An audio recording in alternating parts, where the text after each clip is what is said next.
Hey everybody, it is Friday, October 28th. Hopefully everybody's staying dry outside. Why is it that some days the rain makes you feel really sleepy and other days it's relaxing? I really don't know. I'm actually quite relaxed today for some reason, maybe because it's Friday. So it is approaching the end of the year. Obviously, hopefully everybody has a wonderful Halloween. Maybe it'll be dry this year. That would be absolutely wonderful. So we are facing a seasonal slowdown, but there are a couple other factors in play. Obviously, we have much higher interest rates. They're predicting that rates will probably be around 8% by the end of the year. As a buyer, that really affects your home affordability, obviously. The good thing is rates chances are will be going down a bit in the next 6 to 8 months. So pick a really good lender, somebody that you can stick with, who you don't mind speaking with on a fairly regular basis, so you can refi if you find the perfect home tomorrow. It's actually a really good time to buy minus the interest rates, just because we're not seeing multiple offers anymore. We're actually seeing sellers do a lot more negotiating than they would normally do. This spring was just ridiculous. You'd walk into a house, it would take about 30 minutes to get in because there was a line of about 20 people. Then you'd decide on the spot whether or not you wanted to make an offer.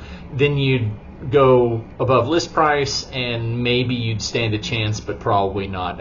I had that happen several times, and it was really frustrating. And it's hard to do that every day for 2 months and just keep getting rejected, even if you're giving your best offer. So that's at an end, which is good. Also facing us is looming recession. Now, we did have positive growth for the third quarter. I believe it was around 2%. Quarters 1 and 2 were negative growth, i.e. the technical definition of a recession, and it looks like next year that's going to continue to we're going to have up and downs without a doubt. What it's also affecting us is right now we're in an election season, and that always causes people to tighten up a little bit and just wait to see what happens. No news is worse than bad news, and that always seems to be the case. What's positive right now is mass immigration to Texas is going to keep fueling the real estate market. We had 97,000 people move to Dallas, Fort Worth last year. I believe it's probably going to be about the same, maybe even more for 2022 once they get those numbers in. The high cost of apartments is also driving the real estate market, and slow construction. They don't have enough workers to build the houses, and the average house, I believe, is $510,000 for new construction, and just not everybody can afford that. So existing homes, it's going to be propped up in North Texas. We're going to see a little bit of a push in terms of prices. Seasonally, that goes down a little bit, but in the spring, expect it to go back up. It's not going to be 20% like we've seen in the last couple of years, but it's going to be a lot more modest, which in the long run is really, really a good thing.